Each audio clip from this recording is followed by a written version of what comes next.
Yeah, let's say hello and welcome to everybody who going to join us in this moment, live and not live. And how are you doing, Pernilla? I'm good. How are you? I'm You fine. look beautiful.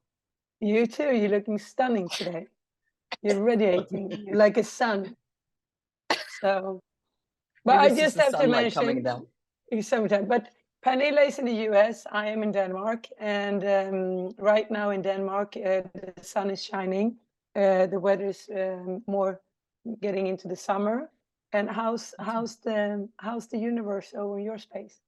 Oh, it's good. It's perfect weather too. And we usually it's really, really hot around now and like really, really humid, but it's not yet. So it's nice. So I'm happy. Wonderful.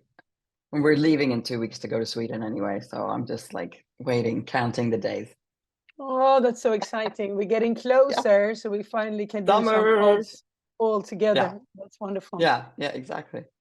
Should we just do a little short introduction of our podcast and you? Sure. Sure. This is always so funny because I should have one standard thing that I say, but I never Ex- do because it's like whatever. So this is the Awakening Process 101 podcast, and here we are talking about Louise and I were best friends since we were 4 years old, and we have very similar lives. We both are in recovery and became sober within a month of each other, and have had since then 25 years lives of like really deep spiritual paths. So we could say that Louise and I, are completely obsessed with spirituality, and that's basically all we do. And this podcast came about because I created a website during COVID called Awakening 101, which is a spiritual online library that collects information about other teachers and sages, as well as my own personal content blogs about the transformation healing process that I went through as it relates to awakening. Um, Here in this podcast, we talk about different themes that we call the Awakening 101 tools and elements, because they're themes that we considered that helped us on this journey. And we want to sort of simplify, even though you can never simplify a spiritual healing journey. It's the way that we can break it down a little bit for everybody. So we talk about things like forgiveness and surrender. And like today, we're going to talk about surrender, give you little insights and inklings of some things that you can do in your own life. Yeah. No, but I just want to say what you said about the awakening process, that we could read many books, we could look at many movies and films, but through our dialogue that we do have and with our own experience, we hope that people can get their own experience and be having some inspiration of, oh, this could be an awakening moment, and be a little bit curious and, just investigate of what's going on in each individual lives. So Yeah. this is, we have to live the awakening process. We can't just, and by the dialogue that we have, you will hear about our awakening process in different, aligned to different themes and to different blogs and elements and tools.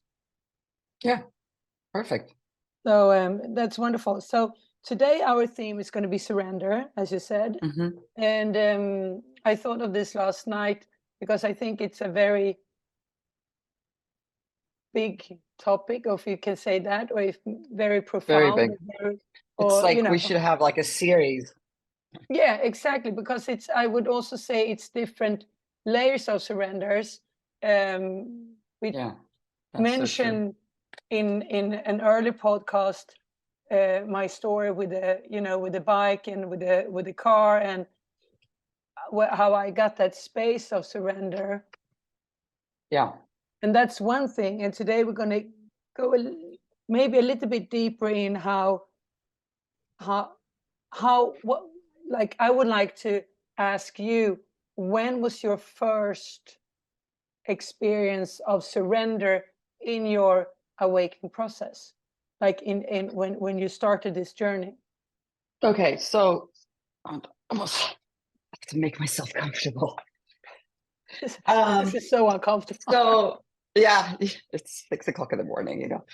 Well, the most obvious one, and you already know this because you know me so well, but the first like really impactful moment of surrender was the day I got sober. And I've shared a little bit about this before, but basically I had had a night where I had been using drugs all night. And there was an appointment that day that I had made that was important.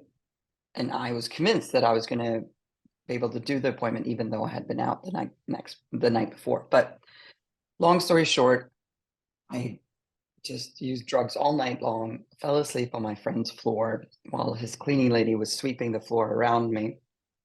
Very glamorous. And I woke up at like 5 p.m. and I had missed this appointment. And I had not even called to say that I wouldn't be able to make it. Like it was just the amount of shame was indescribable. And I was on Canal Street in New York City, and I lived in the South Street Seaport, and I started walking home because at 5 in those days was when the cabs shifts switches. So it's really hard to find cabs, at least back then. This is like 1998, around 5 p.m. because all the cabbies are switching shifts and they're going home, so they don't want to pick up a ride.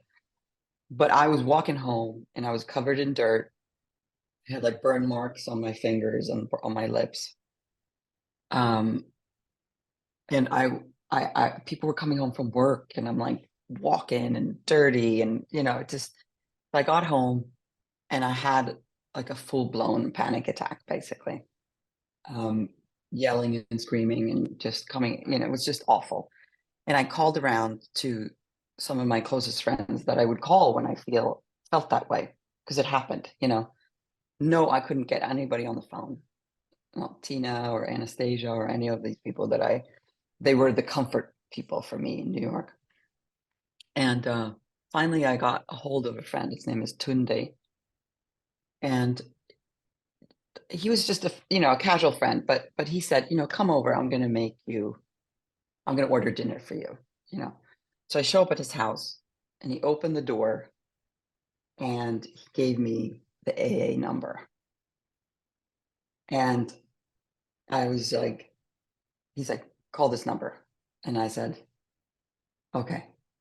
And that was like the first time that first of all, I was completely scared of all the drugs and what had happened that night.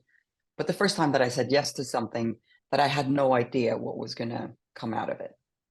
I had been to some meetings before then, and I have some friends, like you had gone into the program and stuff like that. But in that moment, I let go to something unknown. That was the first time that I did that. You never told me that story. I get completely.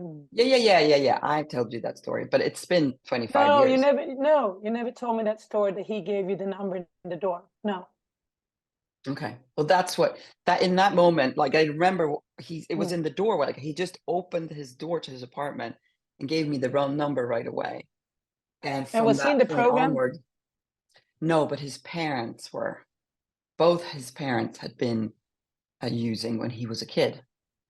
So he knew he just knew about recovery, and how did you know him? Because that's so funny that you reached out, because Anastasia, that's how the universe is working. Because if Anastasia and Tina would have picked up the phone, you wouldn't have get the number. And then the third call is this friend of yours. Well, it's not even the third call. I think I called plenty other people before that. Yeah, because Tina, for example, my other best friend besides you, love, she was, she was used to this happening, and she would comfort, and then he you was would go always on. the steady. Yeah, so who knows why this happened? But that's what I'm saying. Like when I think about, and we're going to talk about grace next episode, but this was a moment of grace that I could not sort of make up on my own. Right. No. There's sort of no like logical explanation of how this all unfolded this way, the way it did. But he picked up the phone. He opened the door, gave me the number, and then like in the few days after that, I called. I got people to take me to meetings, and So you it's started now your first meeting in New York. yeah. I had 18 days when I moved to LA. So but are you still in contact with him today? No, not directly, but I did. I think when I had 20 years sober, I messaged him on Facebook and thanked him. But I have over the years sent him messages on my sobriety anniversary date and thanked him. I mean, over and over and over again. And even my So mom has, I think she's sent him messages that's to him. wonderful. Yeah. That's So so anyway, amazing how people can make a difference. But I just want to he step changed into my life. something, because I Mhm. heard something that I didn't know about. That it's this that AA has this unwritten rule that if you travel and in the airport and you are new in sobriety, you can Mhm. actually go up to certain airports, and in the information said, I don't know the code words or anything like that, but then they can send out a message, and the people will know, okay, there is a recovering addict or a recovered person in help of need, and then they come and support you. I thought it was Oh, just I like didn't know that. I just heard it the Yeah. other day. That Yeah. like Oh, amazing. that's amazing. Yeah. I Okay, mean, there's so sober people everywhere. So yeah, but that's so from this moment that you actually did surrender unconsciously, I would say, because you were just, he gave you the number, you took it, yeah. you But don't know where you got the force to call the number, or you had surrender, but not with awareness. yes, exactly. But So also that's go. the point where you're sort of completely hopeless and you have no Mm, other option. mm, That's the type of surrender.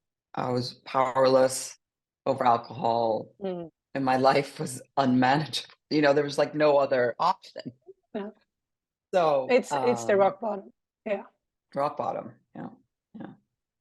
So But, going from that moment, where, because I think this is a very um, going from that moment where you surrender unconsciously, and you probably did that many times, certainly in the early years of sobriety, going further in the process and getting to today, how you surrender with full awareness, or becoming aware of when you don't surrender because you are holding anything back. Would you like to take us on that journey, on that process a little bit? so your question is the surrender today compared to then? Yeah, I mean that's a big gap from then to Yeah, because today. I So was I like, want to, I don't know if I can. I want you to, yeah, but I want to hold the red thread here. So going from Mhm. that, maybe you have more examples of unconsciously surrender, and then bringing us Yeah. into a little bit of more awareness. And today, how you can tapping in and out, and becoming Yeah. even so deep aware of what holding you back for not surrender. You know that Yeah. Yeah. Yeah. Yeah. that Yeah. process. That's now I'm with you. So I think that surrender, it took me a really, really long time to understand what that even meant. In AA, in the beginning, you talk about let it go, and you turn your will and your life over to the care of God. Like you're supposed to let go and like give over to some higher power that's going to take care of the plan, right?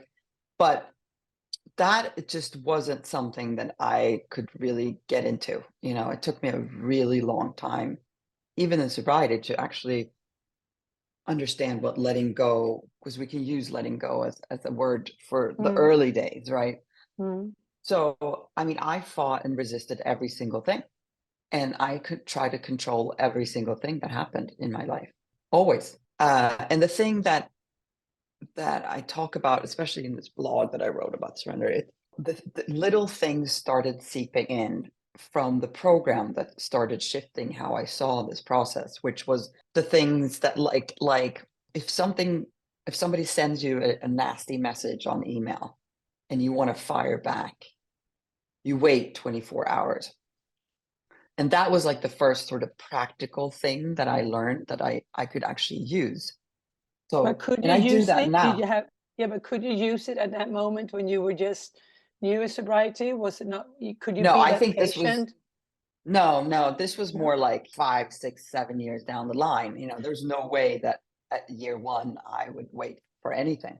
I mean, I I think was it's the most, important to say yeah. because you're just human, you know? Oh yeah, no, I was a disaster. I was so angry, and I had like severe control issues. I mean, I had like, I always say I had one relationship where I was trying to play cool, right? So, and this was back when there was no cell phones, so we still did the phone with voicemail. And when he called me, I would never pick up. I would just let him leave a voicemail, and then he would do the same thing. So we had like a month of trying to date where we just left because I was trying to pretend like I didn't care, so I would never pick up the phone.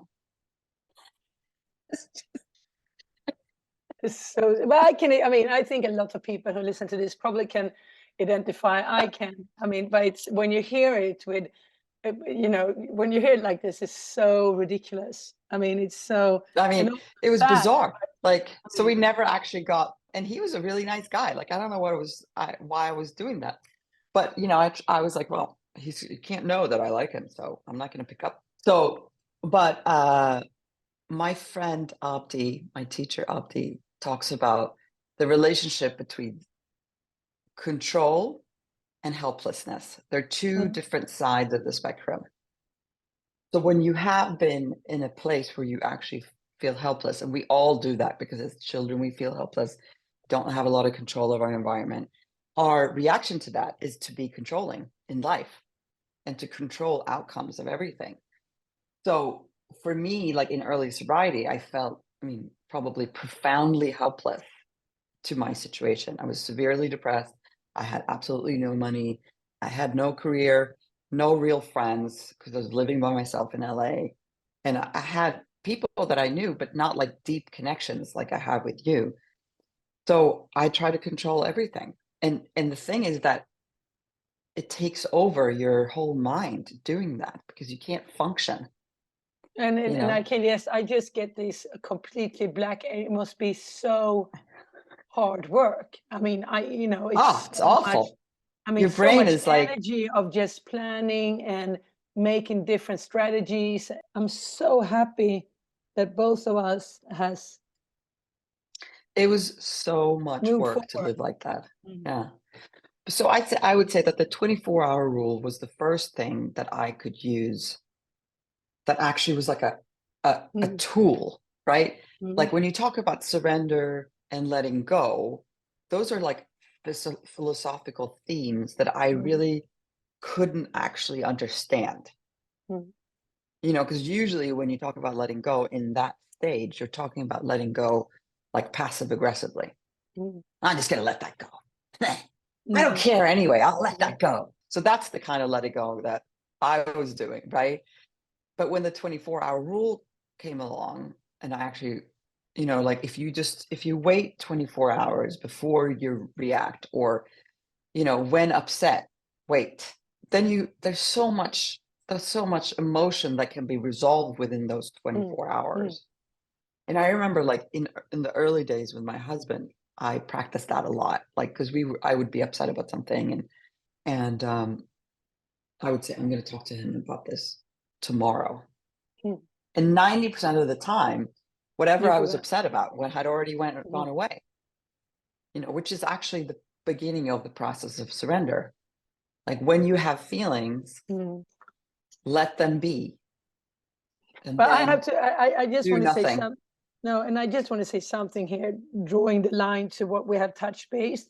But this is literally a proof, the 24 hours rules, that being patient is bringing the wisdom to the surface, because you're Yeah, giving space, and you just said that there's so many yeah, other emotions, energies, vibrations coming through. And that's why what I told you, that when we talked about the Buddhism, how they see the patience, and there is a wisdom that you bring up to the surface when we're giving ourselves that space, yeah, that we didn't know what was there, or how it came yeah. up. I mean, the only way to resolve emotion is to let them have life. Mm. And whenever we try to fix or sort of do something about the way we feel in the Mm. moment we feel it, we actually create resistance within ourselves so that those emotions can't have a life, right? And there Even is pain in though, that resistance. yeah, the resistance causes the emotion to like stick to our Mm. makeup. So it stays in here. So when you give that 24-hour rule, like you give space for me to be angry, sad, even happy, sometimes. Mm. Like I remember when something good would happen, like I remember in my last year of using, I had this affair with this famous musician and I was so ecstatic about it. But it was a short thing. Of course, he was, he didn't, he's a, like famous guy, whatever. But he was really sweet but I didn't want it to be gone. So I recreated and told the story of what happened between us 150 times because somehow if it kept it going, but also Mm. it reignited the Mm. obsession Mm. somehow. Mm. Um, so even if it was a fun thing or a great thing that happened, I mean, there was also sadness because, he clearly didn't have time Yeah. for me. But instead of having an emotion of that was a great, like we had a wonderful experience together and he's a very profound human being, I couldn't sit with that. I had to. Mm. But So it's interesting. how could you help? Like now you say sit with that, but how can you help someone to sit with that for 24 hours? Because sometimes the pain is so overwhelming that it's just horrible to be in it. Is there any, I mean, I know that AA and NA we do have this one day at a time and, 1 minute at a time. And, you're really down to the present moment to be able to go through these 24 hours or even more.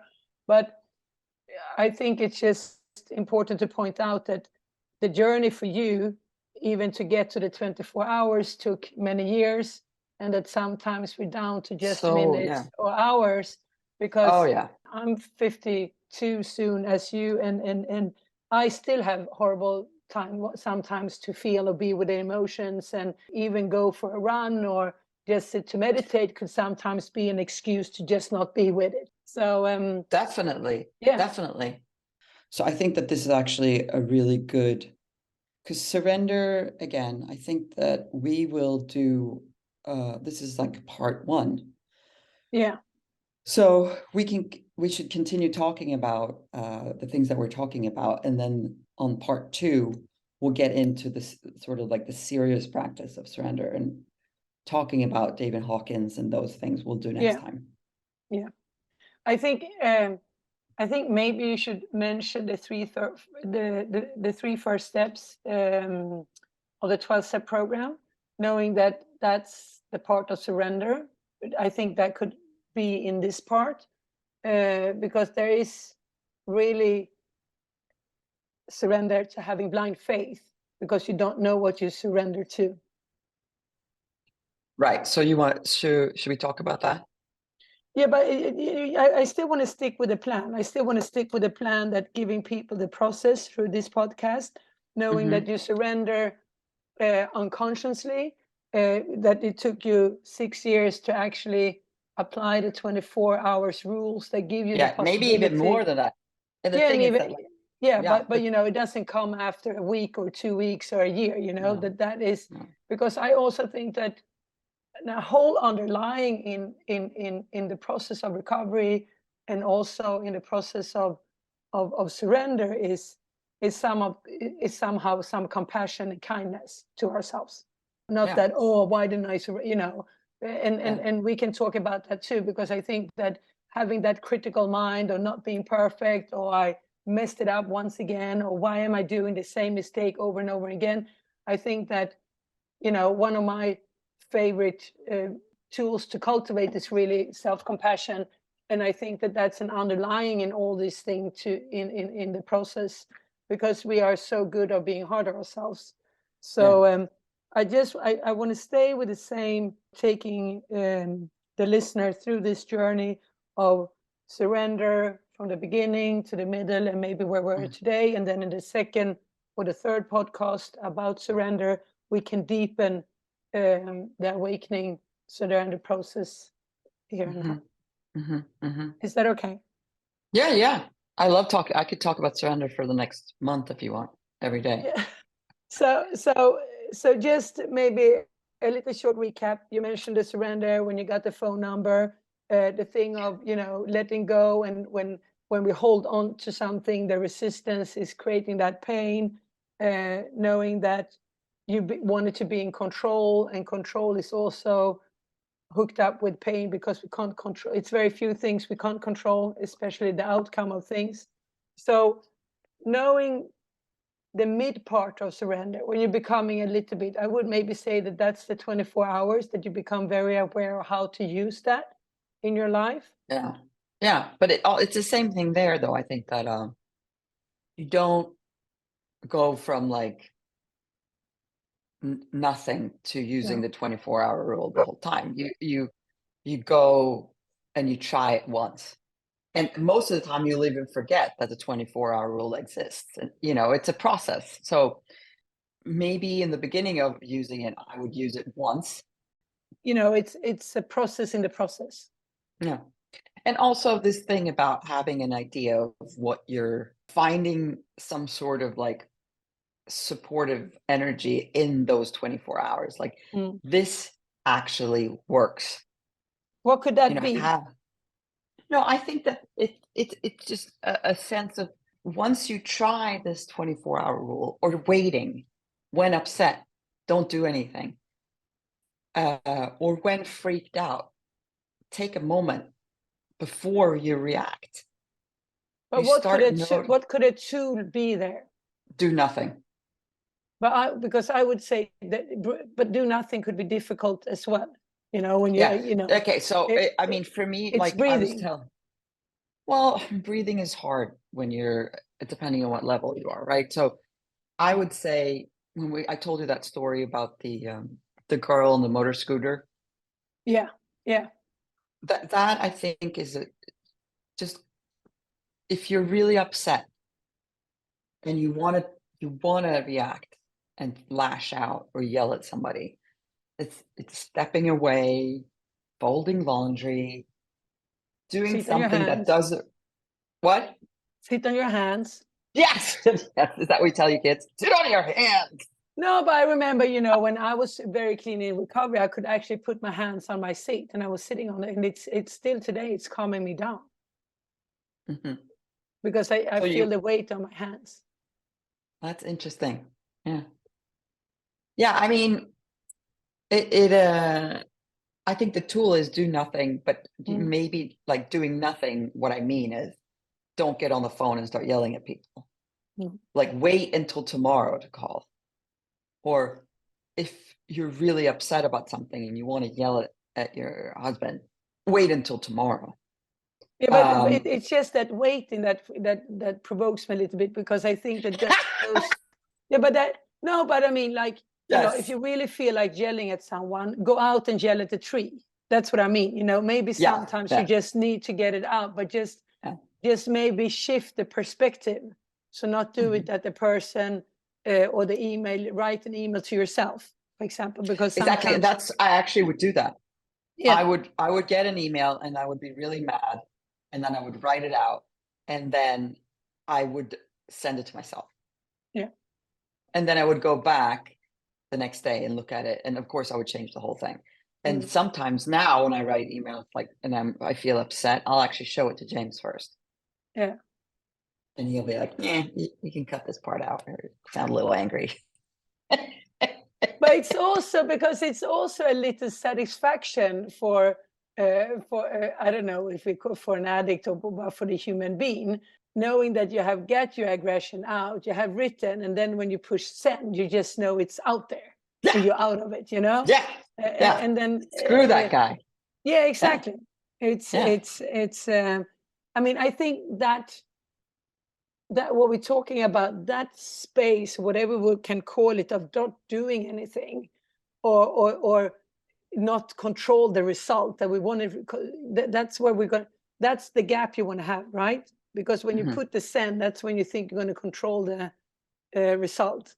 But if you do send it to yourself, you're giving that space of wisdom to come to yourself. Yeah. I mean, I think that it's not I'm not going to call it a simple step.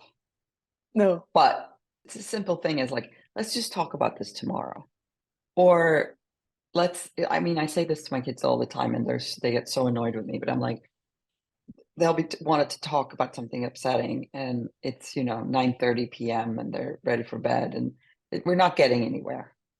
So I'm like, how about we talk about this tomorrow after breakfast? And, usually they've forgotten what it is by the time we get to breakfast next day. But of course, they're like, why don't you want to, So it's very, it's just the beginning. It's just the surrender. Beginning. Could you say how you just give us some examples of how you, in your daily life today, can do small moments of surrender? Me personally? Yeah. Well, the thing is that, okay, and we're going to get to this in part 2, but now I mostly do it all the time. So I don't even think about that I'm doing it. I feel like I've gotten to a point where the incident happens and the negative emotion comes up, but a lot of the time, not all the time, the negative emotion doesn't even come to the surface because before it even arises within me, it's been let go. Do you understand what I'm saying? So it's like, yeah, I've gone through this process for so long now that like the surrender happens before I even think to surrender. But I mean, but then again, of course, I have moments where, somebody was upset with me the other day and, I had to consciously say, okay. And because I wanted to fix it right away, call and apologize and I sat with it. I had to talk myself down. I have to say, okay, first I go through the process of thinking about what that person is coming from and why they're upset and trying to put myself in their shoes, which always helps this surrender process. If I can understand what it is within them that is upset and what it is within me that reacts and sort of hold it in space, so it's not about like the stickiness of my own personality and everything that triggers me. But so in this incident, I basically, I make sure that I get to a place where there's a little bit of space within me, which I had to focus. Like I have to really say, okay, I'm going to wait. And I did.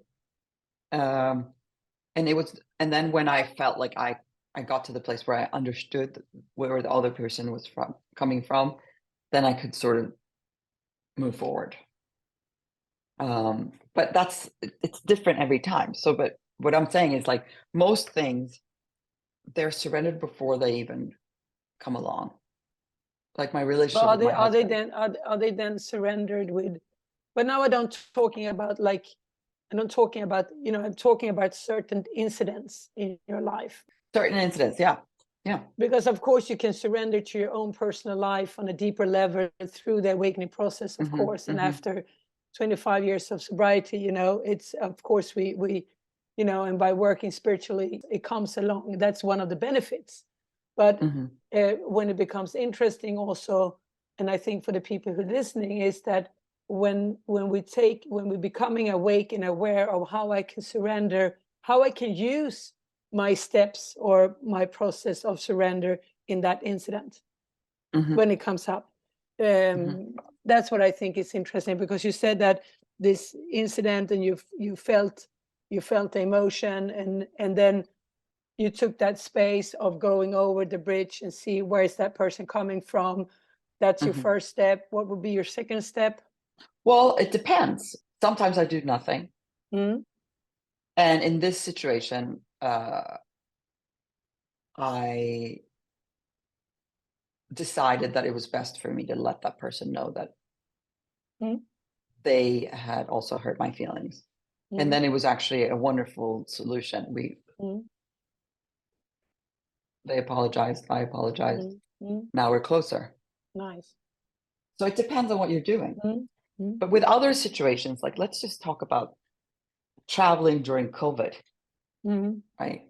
With all the testing, and I was flying back and forth from Sweden to see my dad, who's really sick with Parkinson's. And it was so stressful to get these Mm. COVID tests within a time period, get Mm. the results back. And Mm. it was like killing me. But I sort of learned to say, okay, what is the worst thing that can happen? Mm. If I don't get this test on time, what is the worst thing that can happen? Mm. Well, at that time, the worst thing that could happen is that maybe you have to change your flight, or you Mm. get stuck in an airport for a certain amount of time, or which was back then, it was actually pretty scary because, if you Mm. missed the flight in Frankfurt to get to Sweden, because I had to fly Mm. from New York to Frankfurt, then you're Mm. stuck there for like 24 hours because there was only Mm. one flight a day. But I really, during that time, I had to really work on surrender Mm. because of this travel arrangements and Mm. fixing. And for me, that's where the control machine comes out. I try to plan ahead. I'm Mm. not caught off guard. Mm. And sometimes maybe I plan ahead a little too much. You Mm. know that I'm a planner. But it was in order for me to be able to go through that process without too much stress. And I don't know how much, that's maybe not surrender. That's being Yeah, but sort I of, think that's I mean, that's really surrender with awareness, because of course it doesn't mean that we're not allowed to make a plan. And I know you love making plans, but it's Mhm. knowing that we can try to stick to the plan, but the outcome of the plan we can't control. Yeah. And that's the thing. What is it with us that we think that, for example, something like this, like, okay, I didn't go to COVID test back on time. I'm going to miss my flight. And then we completely freak out. Like, Mm. why is that such like I always wonder, and we can talk about that another time, but Mm. what is it that makes us go completely see red right away? Mm. It's just the time, like it's just a changing of a schedule. Like, so Yeah, no but one, no one died. it's also interesting, why would we spend energy of having these negative thoughts instead of saying, okay, I do the work, I have prepared myself, I having my test, it's going to work out fine. I mean, nurture yourself. Instead, we do have this little door up in our head. Okay, what about if I open that door, then it's all black, it's all negative, Yeah. yin and yang, or yeah. No, but it's okay. So I'll give an example. Do we have time for an Mhm. example? Yeah. Yeah. So right now we're leaving in 2 weeks, and I'm bringing my dog with us this summer to Sweden because we're going to be gone for long, and he has separation anxiety. Well, you have. Okay. Mm. Yeah, he's my best friend. He meditates with me every day. Like I can't meditate unless he's like sleeping next to me. It's so funny. Um, and he knows what time I meditate at the same time every day. He knows, so he just comes into my little meditation room with me. He's like, "Okay, we're ready," So, but there's a lot of paperwork with flying with a dog. So I've known that, and I started a month ago to prepare everything. Talked to the veterinarian's office like 10 times. And we're going there on Monday to get we have to get a vet certificate from them to go into to the EU. And you have to send it to like a special office in New York State, send them back. And I've already so today it's almost a week before I'm going to FedEx to get the right label printed out so that I'm fully prepared for Monday. And I've been working on this for a week. So is that control? Yeah. But it's also because I don't want to be Yeah, but thrown off guard. I think that's to take responsibility Yeah. I mean, much yeah, more that's than what it is James to said. control, because I think that's, I mean, it would be unresponsible for you to just think, oh, that paper might get here in time. Yeah. I think let's talk about that too one day, because it's a difference between being responsible and taking control. Yeah, responsibility is a really big, interesting um, subject matter that actually James is my husband. He's the one who's really taught me about responsibility, like the idea of having responsible actions. I think And we should definitely talk about that in yeah, one. and I'm learning a lot about that. And it's the same thing, just seeing your side. Like, how did I have a part in this? How was I responsible for my side? Exactly. But And I also, like, also I think, see, but sorry, yeah, go ahead. no, but I also think about that, like, so with like bills and budget and Mm, household, and with the kids, the mm, homework, responsible mm, relationship. mm. Um, what's your responsibility in all this? But now we're digressing. Yeah, but no, but we're going to talk, but because I also would like to put respect into the responsibility, self-respect, being worthy and everything. But we're going to do that theme for another podcast, and we're going to wrap up today's podcast, number 1 of surrender. And I guess we're going to do the next one also, surrender, and kind of postpone grace, right? Mhm. I Yeah. think what we Yeah, can because take as I was prepared to, letting go. Yeah. yeah, Let's to read deepen that. from my Letting Read Go from book your, by David yeah. Hawkins, but we're gonna, it's gonna, yeah, I knew this was gonna take this is gonna be a long one. Yeah, but I think we are exactly where we're supposed to be. So I have completely surrendered. I think what we can have say that surrender mean in one way to have blind faith in something. Surrender with unconsciously that you did when you got the number from your to AA.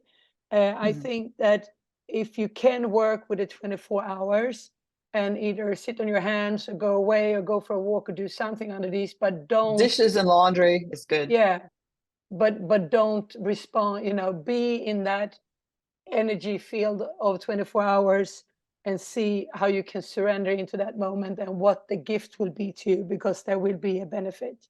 Also knowing that the more we hold on to it, opposite of letting go, surrender, you're more resistance, you're more pain, and you're more we want control, you're more fake it becomes, right? Yeah, I mean, just the 24-hour rule will give you your own self and your soul peace, Wonderful. and Yeah. it's a gift to yourself. And maybe it's not about 24 hours the first time, maybe just the first An minute hour. or 2 or an hour. Yeah. Exactly. Oh, that's wonderful. Okay, honey. Okay, honey Love bunny. you. Thank you so much. Loves you. What time is it? Love you. Okay, loves you. Bye bye. Bye bye. Okay, bye-bye. Bye. Thank you. And thank Pussy. you everybody for listening. We loves you. Bye. Bye.